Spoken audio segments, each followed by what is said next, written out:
This is a tips up.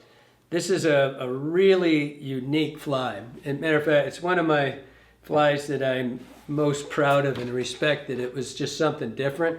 And how we came up with this one, what the premise of this was, is the back end of it's floating popper tails. And so the idea was that it would slow down. I actually did this for Pyramid Lake originally. But the idea was that when you'd slow your retrieve, these tails would automatically stand up, and so it's kind of like a perpetual motion thing. Every time you pull and slow down, its hind end goes in the air.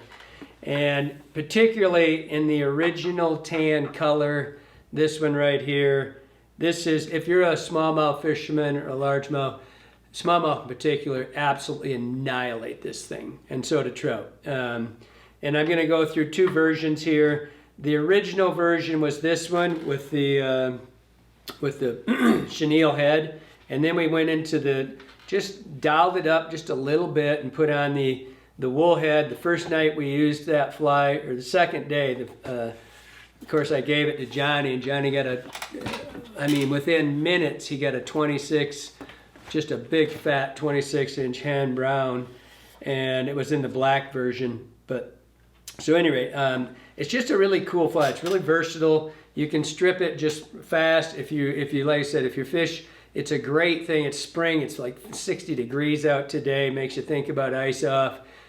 This one like this is really cool for running off the ice edges, dropping, and as you drop it, because those ice out fish, especially the lake fish, they just come hunting these things up, and it's just a really, really fun and versatile fly. One of the problems with this fly is the popper heads. It's getting them there. You can't find them everywhere. And it's getting harder to find the colored ones. And so I'm going to show you how to color those in a second, because you can get the white ones anywhere, and then you can just Pantone any color you want. And I really particularly liked the original version was this one. And matter of fact, this is in the book. You want to see something kind of cool? It's in the book. If I remember at the end, I'll put a picture of this from the Modern Streamers 2. It's one of the few flies that I have, because all my flies start as something, and they morph. They're just very few flies I've ever tied in my life start. The Zoo Cougar, I think, is one. Started out as it started and never changed, right? Most of them just change and change, and we never ever produce a fly that goes to market that hasn't been fished for at least a year. And we send it off, and we send off with the guides, and Johnny and Jeremy and Chris and everybody else on our that works here fishes it, and everybody sees if they work, and if and then everybody adds their 2 cents to the flies. And this one is no different. This one has, and I put it in the book because I had all of these idea flies. It started out as a bomber tail, spun deer hair. It was just, it just went everywhere. And they were just terrible ties. I mean, they just look awful. But it was like, you get this idea and you start doing it.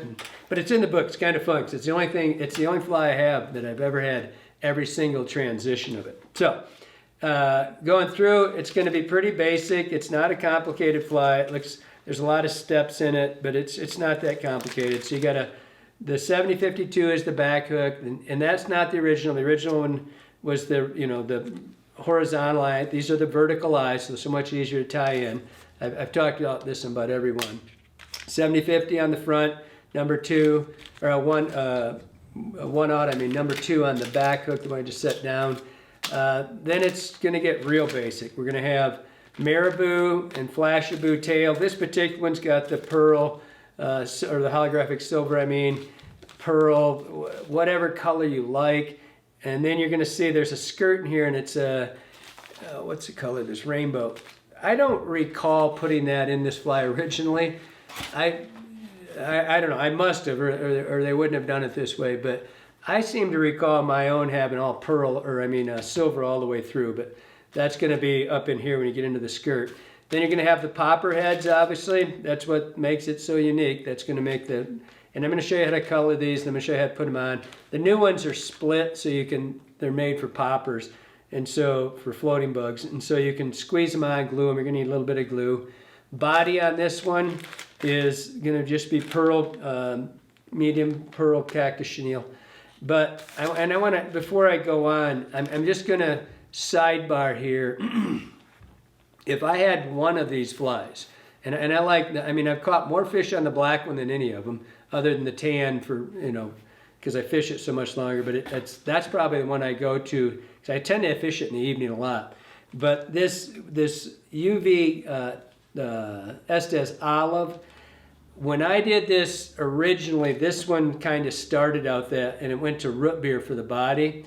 But on the tan one, I did this and I used a little bit more sandy color tan, and that fly, absolutely, it's one morph I would like you to try. It just use this UV olive. This stuff is incredible. And then just use it, you know, tone it on the tan. But it's just a sidebar because I've had, for me personally, I don't produce that one. It was, the poppers got so hard to get, and they started one color and everything was going everywhere. And so, and they're really, the poppers are pretty expensive. And so we kind of went to what we could get the most readily. But that's one just to think about. So then we're going to have the Hackle, which is going to be just strung Schlappen, and what else? The eyes, double pupil, and then we're going to have your wire, just 0.38, and then you're going to have some wool if you're going to do this style. I like this style. I don't think it fishes any better. On a rare occasion, I'll run these, and I'll be running it. I like this one. Jigs I just like the way it jigs. Put the wool on. It's a little weight, so it dives too. I don't think you're one way or the other. It doesn't really matter. The way this is figure 8, it builds a nice broad profile. I like the wool. I don't know. It's just whatever day. It's just some days I'm like, oh God, I got to have the wool head one. And then when I really want to jig really aggressively, I tend to go to this one. So, whatever you like. So here we go. And I'm going to keep this because I'm going to talk about this particular color.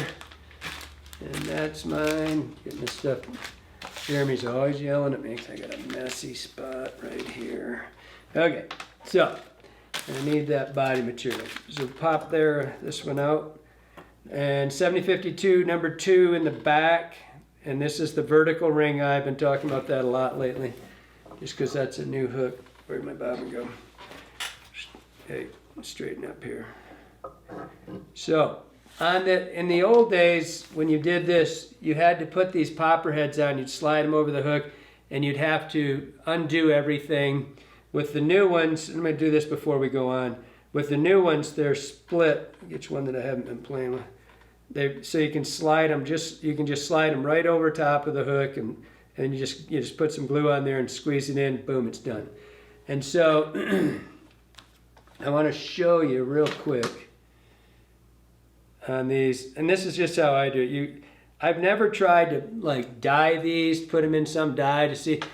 They're not dyed from the outside. They have to do these, and the way I understand these poppers is they actually turn them on a lathe, and so that's why they're so expensive. But you can't just like put them in something and take dye because they're all the way through. But I just put them on something like this, and I just get Sharpies. And you can do whatever color Sharpie you want. Just put it on a bodkin, and you can go through and just mark it up real quick, and you're done. They take dye, they hold dye really well. They'll fade after a while, but if you're like Johnny, you'll throw it in a tree before that anyway. So but they'll last plenty long for that.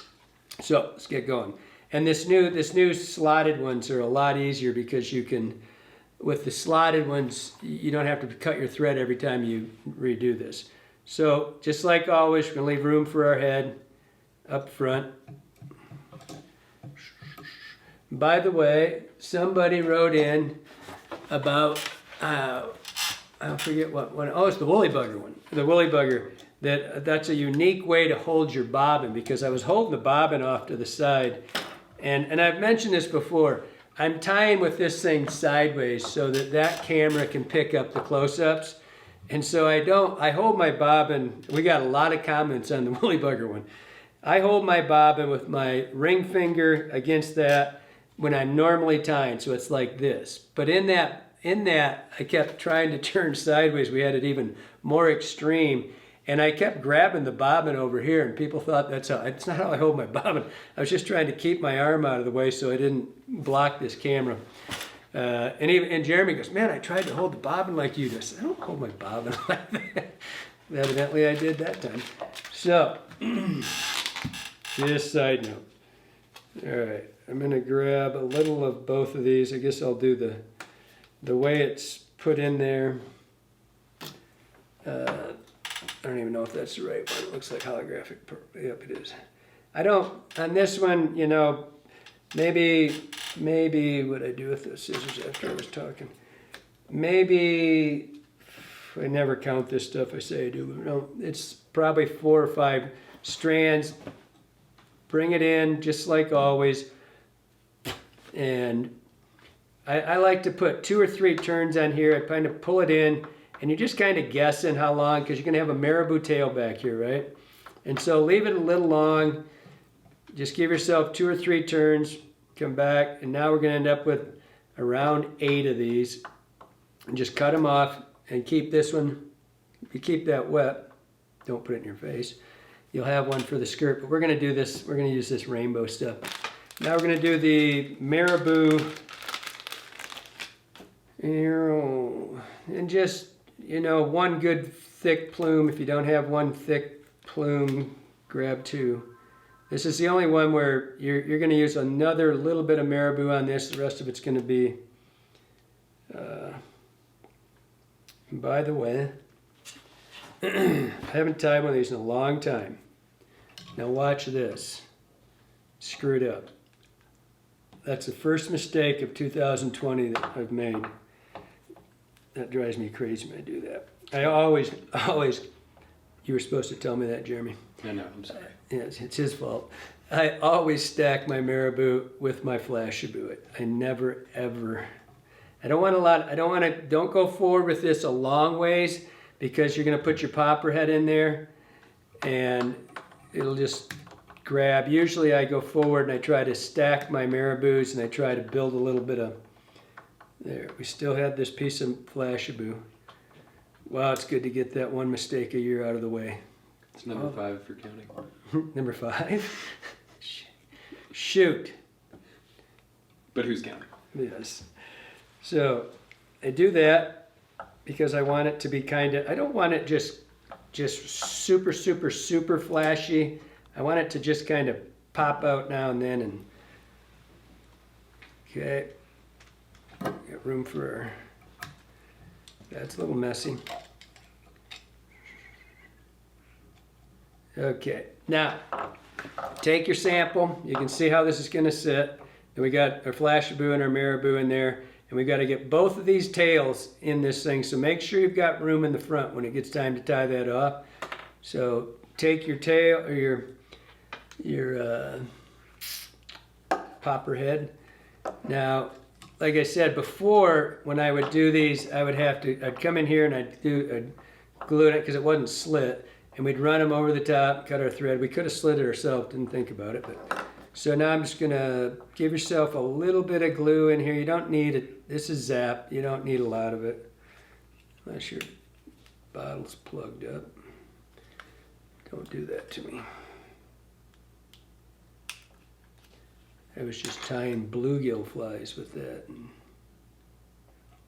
So take your popper head, find the split side of it and just put it over there and then push it right back. It's going to have enough glue on there. Double check it's on the bottom. You might need a little bit if you didn't do it, if you didn't get enough.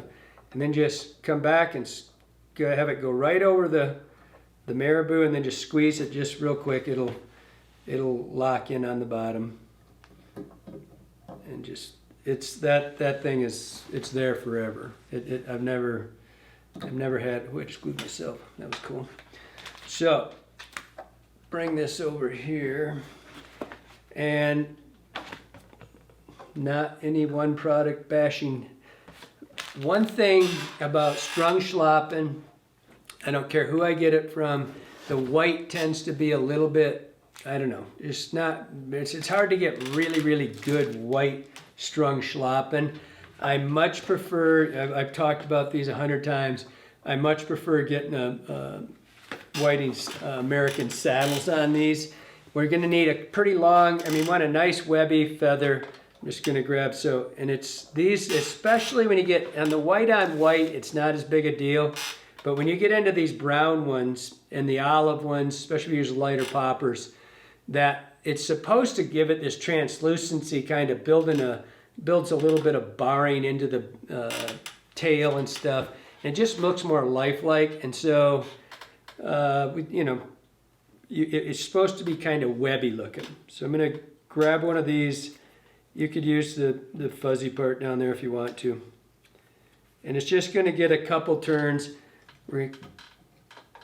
It's just kind of filling it out. If you look at the original, like I said in the book, if you look at the original one, the first one had a long, like, tubular pencil popper body. Well, the first one had and Jeremy asked me how many wraps I put. I don't know. I just look at it as I go around it. That feather's a little screwed up right there. I just kind of look at it, what was that, 4 turns, something like that. It's just supposed to give it a little bit of depth when you're looking at it once the popper's on there.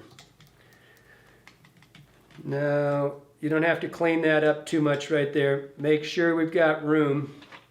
And by the way, if on this particular popper, if you were putting it on and you suddenly have no room, it doesn't hurt to take a razor blade and just shorten the front side, this side up here. Just shorten it up if you don't have any room. Don't.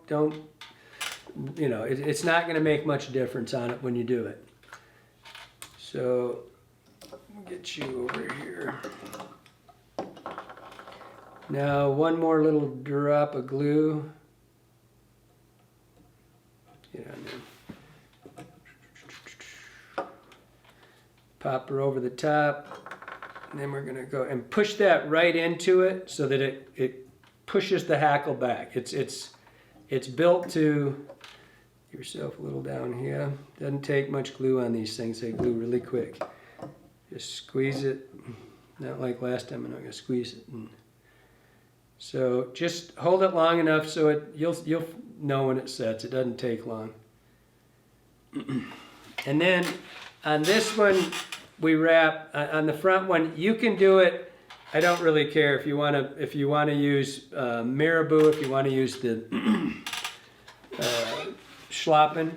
If you're going to use a Schlappen one, what I like to do, kills me to use one of those beautiful feathers I'm going to use for a bang tail. I'm going to come in here and I'm going to cut that so I get a little bit of this fuzzy aftershaft of the feather. Just a little bit of fuzz. I don't know why. I do that on so many of my flies, on the dungeons and stuff. When I get to the final one up by the head, I always run 2 or 3 turns of that fuzzy stuff. Okay, left to right, right to left with our setting our hackle. 2 turns, lock it in.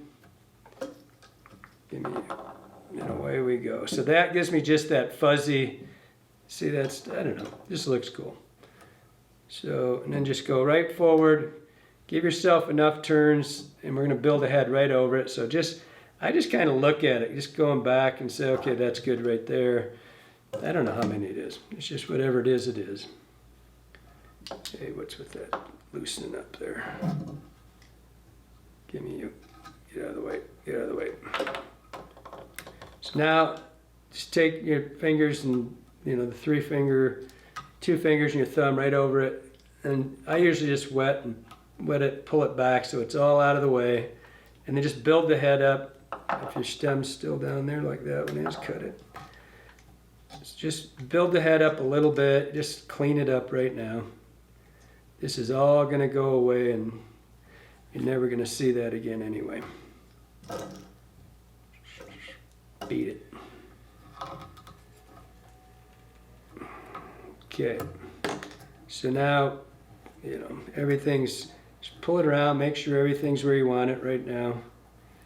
All good. A little bit of, just a dab of glue. Could use your crazy glue, it doesn't matter.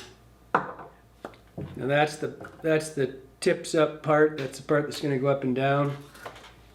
Take your bigger hook now. Kick that American saddle out. My bad.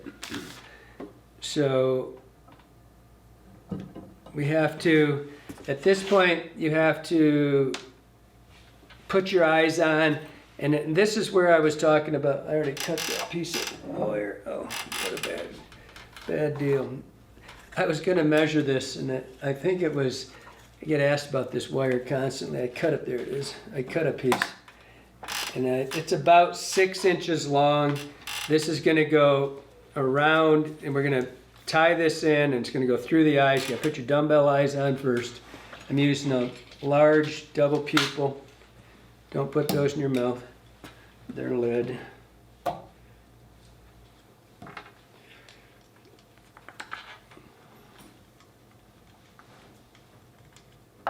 If you have a sample, I do this constantly in the videos. If you have a sample, take your eyes, put it, so you can see where you're gonna, so there's the hook right there. You know where these eyes are gonna go. I was using the white one, where was it?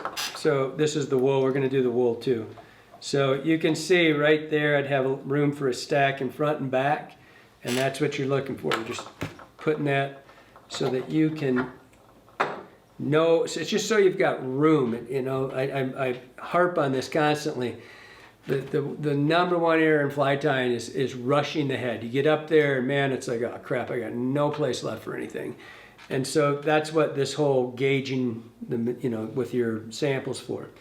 I do 2 turns, 3 turns around the eyes, one direction, just let them slide. If you do one, it's gonna flop up. Do 2 or 3 and then let it roll around.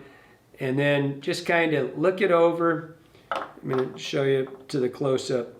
So that's, you can see how that's not centered. Just make sure this is centered right now, just relatively close. You're going to set these with your wire. So then give it a couple turns. You're not trying to cinch these down right now. That's all you need. Come back here, look at your sample. I mean, if you don't have a sample, but you'll see there's a single bead. We're going to put that in. And so where'd that wire go? Are you kidding me? Can't even lose it twice. All right. And this is why we use this is the vertical eye. And I'm sure at this point everybody's seen me tie with this hook. But this is what makes it so much easier to tie because it's vertical. So we get to set the wire on both of them on top. It doesn't have, we used to have to do this and then, because they were horizontal hooks and not good. Made it a lot easier. Never, ever cut your wire with your scissors. Ever. Always, and this is a single bead. On this one, I even had to look at the samples because I couldn't remember if I put a bead on these at all. And this is the beauty of this vertical eye here is that you can see these wires. It's so easy to set them on top. And you know they're running true because they're flat on top of the hook.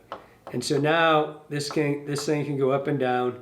And just like always, bring your thread back to your orientation, to your gouge. So when that's hanging down, right where your gouge goes up, your thread should be hanging straight down. And then adjust this.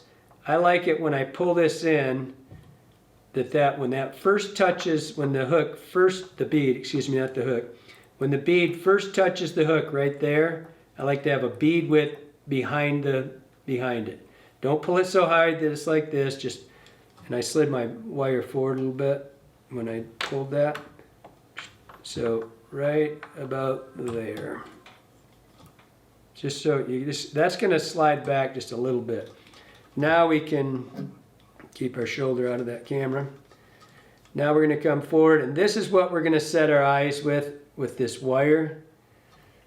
If you're not going to set this through, then you're going to have to set those eyes before. Some people don't like to take the time to go through the eye of the hook and then wrap it back. And this is why I had the 6-inch piece of wire, so I had room to do this. I don't ever try to get it. I like to have a little extra here, so that when I pull it back and I cinch it all down, I'm not fighting with these little tag ends. And so, nice tight wraps right to the eye. Put it in there, stick your thumbnail in it, pull it back. And now, where can you see that? Probably right there. So try to get as close to the eyes like this on that with the wire as you can on the first, when you're coming back. and then come back under here and pull the wire. You can see how it was, can you, I don't know if you can see that or not. So when you come back here and you get close to the eyes with your wire and pull forward. See how I'm pulling this way? Just pull forward, get it as close as you can. Then you can come back here and take your scissors that are made for, or whatever pinchers you're using, just cut it off at about the halfway point. Keep it right on the bottom, help design your taper in advance. Now move forward, and you've already put that as close as you can this way. And we're gonna come underneath the eyes and go, we're not going over the hook, we're going underneath the hook, over the eye, underneath the hook, and then just pull it away from it. And I'm using GSP 100, so I can pull pretty hard. And just cinch that down so you're pulling the wire around the dumbbell eyes. Make sure that you stay centered, you know, on your eyes. That really isn't a big deal until you get to the extra large eyes. If they're off to one side, your fly will do one of these things, which maybe they like that. I don't know. Hook your, whatever you're using to keep your materials there. So now we're going to take the Flashaboo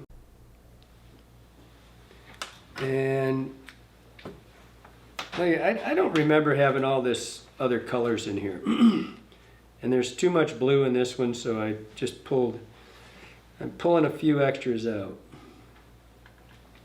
Maybe it was the 4th of July and I was feeling patriotic, I don't know. About 5 strands. And this, again, on this particular, I don't think it would matter if you use just silver. Just, I don't know. The one that I have there has that in it. So we're going to tie that on the back side of the hook. Right?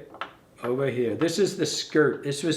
These actually came about when we were doing the T&A bunker. And I wanted this, and I'd watch Hank Parker. I love bass shows. I love bass fishing. I like all kinds of fishing. I was watching Hank Parker, who's had a fly show forever, or I mean a fishing show forever, and he was talking about tuning spinner baits and the skirts on a spinner bait, and how much difference it made that if it went all the way around and if it was taking the bait to one side or the other. And he shows it underwater, and I saw this flash, and I'm like, wow, that looks really cool. And so I put it on the original T&A bunker. That was the first one where we palmered it, made it, and then we made the stacked head like, we did on the bangtail the other day. And so this skirts kind of became, and that's actually where these beads came from. This is way back when Russ Madden and I were first doing these flies, and we're articulating stuff, and it was so fun. It was because there was no other flies like it. And so we put this skirt in here, and originally we didn't have the beads in there. And what would happen is the skirts would get stuck in the wire, get kind of wound up in there. And so we put the bead in originally to stop that from happening. And then we realized that it made the fly a little stiffer, and so it didn't wrap around the hook as much. But when we do these, on most of mine, when I do that like on a dungeon, you'll see that I'll cut it real close to here. It won't be very long. On these, I kept it back because of the marabou. And I wanted to go into about the distance of the marabou. You can see right there. And same with all the colors. Same, you can see how long it is, because the marabou, we're going to do a palm or a marabou right here, or a stack, whatever. And you want it to show. So I'm going to go on the back side, give yourself 4 or 5 turns, come forward, grab all of them at once, and just lay it over the top of the hook and bring them back. And all we're doing is we're marrying that around the hook. You can see your other ones over there, so just cut it that length. And all that's giving me is it's wrapping it around the hook a little bit. Where's my marabou? This would be a great spot to use woolly bugger marabou. I'm going to dig around and find a short one in here. And I'm just going to give this a palmer or 2 of marabou. You can see it's going to... And if you want to do this by just simply tying it on one side, I'm gonna palmer it because that's how I think I did the first one. I can't remember how I did the first one. But if you want to just lay it over here and tie one in and do another on this side, hallelujah, do it. whatever's fastest or best for you. I don't like to say fastest is a bad term in fly tying, because the better you get at fly tying, the speed at the end of a fly, if you're good at palmering that thing, it's not going to change it. And if your fly looks better, better. Don't always just try to make it done fast, because you're trying to perfect something here. I mean, you can tie a midge fast. If you want to do a midge larva fast, do that. But don't do something that, I mean, you're building this on purpose and everything's supposed to work in conjunction with it. You know, there's a reason you're putting this on here. You want it to cover the rest of the body and you're trying to make this thing kind of look like one continuous piece, like it's something alive, and they don't have a big gap between them. So, and just like we do the T&As, I'm going to go around here, just keep stroking this back so it's all nice and loose. And you'll notice I'm going forward. Oh, you notice I dropped my hackle. That is the downside to wrapping marabou. So I'm going forward. I'm actually letting that move forward, which is just like on the T&As and all the other ones that we do this palmered marabou. I'm going to cover it up. So I've done that with all of them. I used to tie a lot of spay flies, which is we tip tie it, and we tie it in front, and we try to keep this, and they're steelhead flies, and we're trying to keep them really wispy. And man, they were so delicate. They're always falling apart. And so I started doing this, where you can see I've got pretty wide turns here, and I'm just get your materials back out of the way, and then just cover this up. Just go right over top of it. And what that does, and you'll see in a second, I'm going to get back right to where I belong. I've covered that. It doesn't do anything for losing the effect of the marabou moving around, but I've completely covered the marabou stem, and so now I can, nothing's going to get to it. It's not going to get taken out by a fish tooth. So there we've got it to this point, and the one thing that I did forget in there was some red wire. I'm almost positive. Just some small red wire, because we're going to counter rib this. Get you out of there. Give me you. It's all hung up. Now it's going to be a giant woolly bugger for a minute.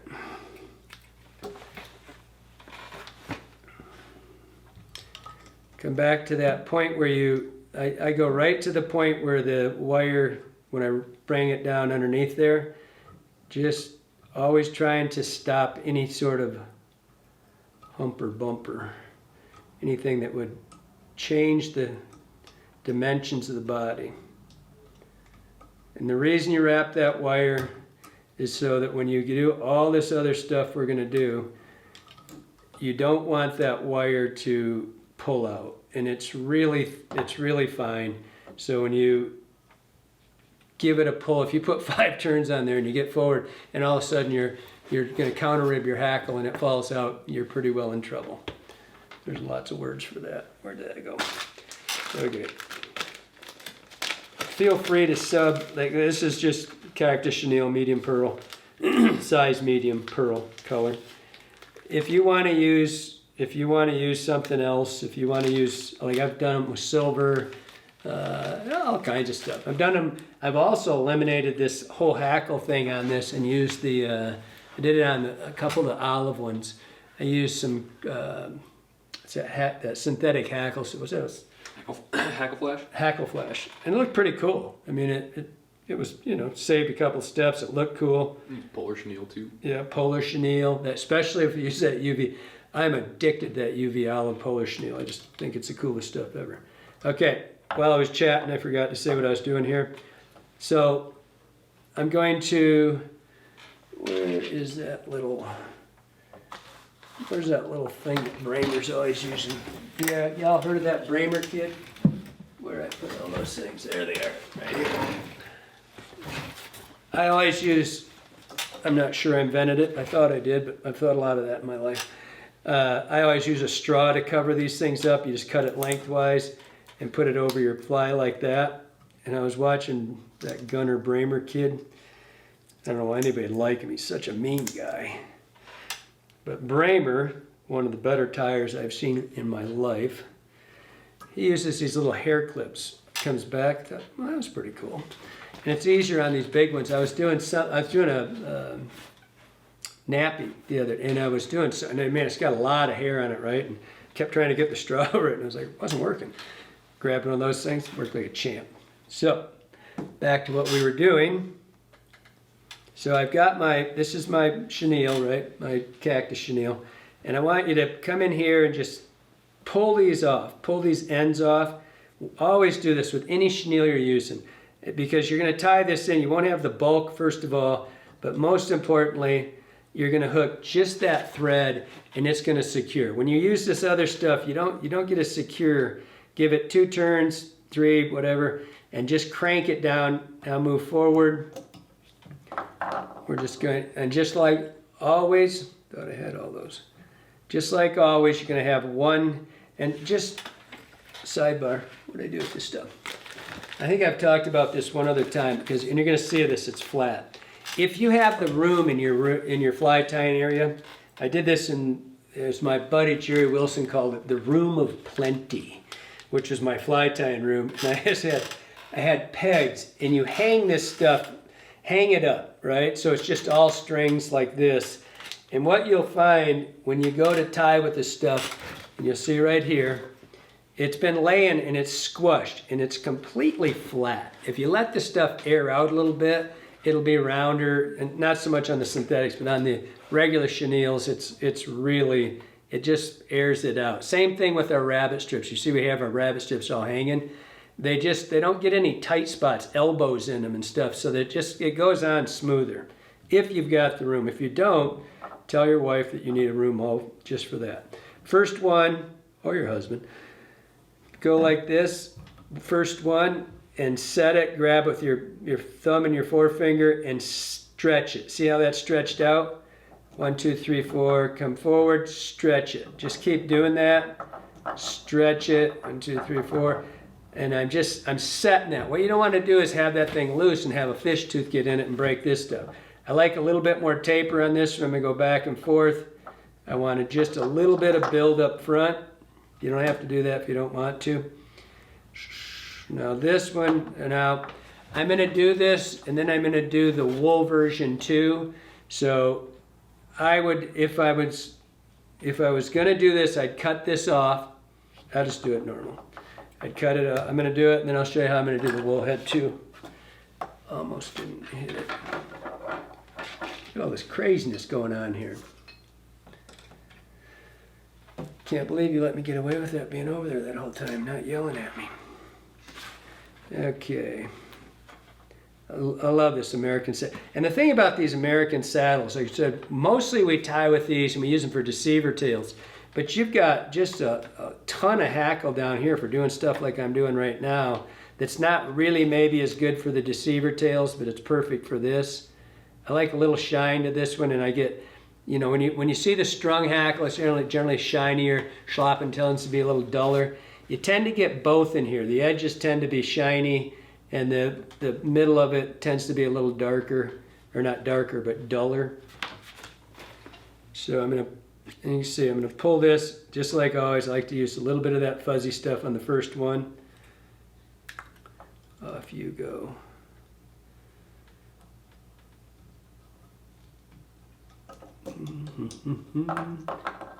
Ring-a-ding-ding. So there's 2 turns right there, and then just head back. I'm gonna run out of room here. Put my pliers, my tweezies. I love these Hackle pliers. All right, so now this is why we don't want that wire. Hey, I got it. I got the wire in my Bramer special there. Come around, hook that first turn right there. Especially with Schlappen, just air this out a little bit. Just if it's tight, just air it out a little bit, then we can just run through it. Oops, right up to the head. Right, give that 2 or 3 turns. You can just break that off. Now, if I was doing the original, hold on, I'm not doing it. I would put 2 legs in it. Set them. I just had a guy just called Bob Searle, just called me and asked me about putting these legs on. And I've done videos about these a ton, but if you do smaller rubber legs, this is really critical. So on these, you'll get a little chance to fight them, but I've got 1 turn over it. I just went from right to left. I'm gonna come up here, make sure they're about the same length, right? Nice and long. If you don't like where it's sitting, you can pick it up a little bit, bounce it, just put it where you want it. And then just come back over those rubber legs. Just do a figure 8. Everything's good. Now do 2 turns, 1, 2, right there, and pull straight down. That is all the tension. Never put tension on that first set of the legs. If they're synthetic, they're rubber, they're gonna try to roll over the hook. Just set them there. You can see they're perfectly on top. They're set really nice. Now, if I was doing the original, I would just tie this back in. But we've decided to do this both ways on this video. So, come in here, I give that 2 nice turns, 3 turns, and then I'm going to come through and figure 8 its head. Couple here, just whatever it takes for you to get the head build up that you like. Okay, boom. So that would be how we would do that. Just figure 8, fill it up. But we're going to do this one with the wool because we wanted to do both versions. And it's very easy. But you almost have to cut that off, even with the other one, because you got to do the hackle, you got to do the legs. And you'd be fighting that material that whole time if you did it. Give me you. You shouldn't be that tight. I must have another turn there. Okay, back to where we started. Now we're going to clean this up, and it's really not complicated at all. I've talked about, I think, a little bit of this. This is this Spirit Rivers UV Schlappen wool. I like this. I've always tied. I'm going to do a fly called the nappy, which is all wool. Where is that thing? Which is this thing. It'll be the first fly I've ever tied that has not been produced. It's kind of been my secret fly for 15 years, and I'm going to show it. And it's all wool. And this stuff, I saw the first time, it's all hanked. It's perfect. Every piece of it. Usually when you buy ram's wool, sometimes you get the real fuzzy stuff. Sometimes it's got the long, almost hair instead of wool. And with this stuff, every inch of it's perfect. And you have 0 waste on this.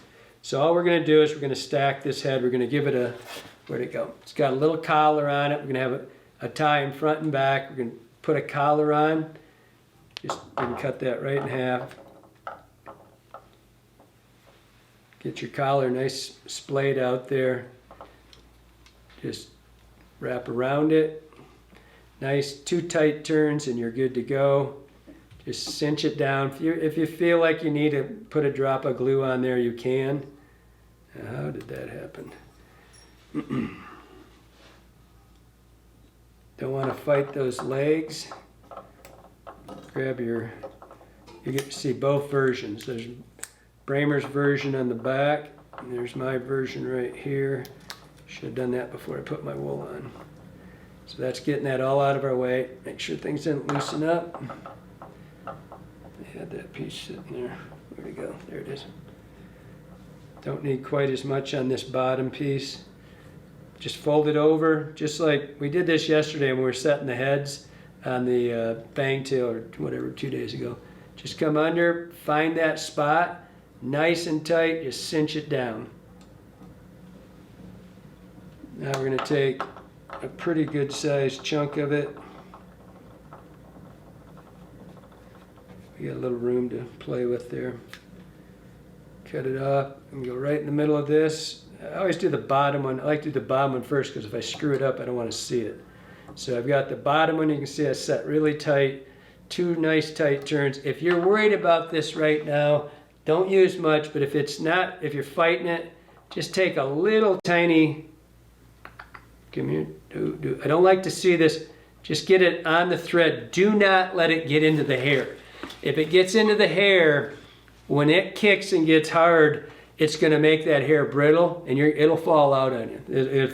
I've had virtually none on there. So do the same thing. Just fold it over. Fold it over your thread.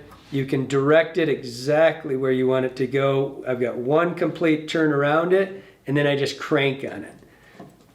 Boom, now it's all fuzzy. It's so easy to work with this wool. It's harder to do this than it is anything, so it's everywhere. Give yourself your whip finish. Nice and tight. If you're worried about it, I've shown this trick before. Dave Whitlock showed me this. Take a little bit of zap, especially on this fuzzy stuff, and just put it, this is in lieu of going in and daubing the head with, your regular glue. Leave it on the thread, get away from it like that. Just come in here and just pull on it. Just give it time to set. Don't put your face near it when you're doing it. I watched Dave do that at a couple of shows. He said he never knots it. Just puts it on, boom, pulled it. You're not going to get that crazy glue to come undone, so it's there. So now the fun part, where'd that bodkin go?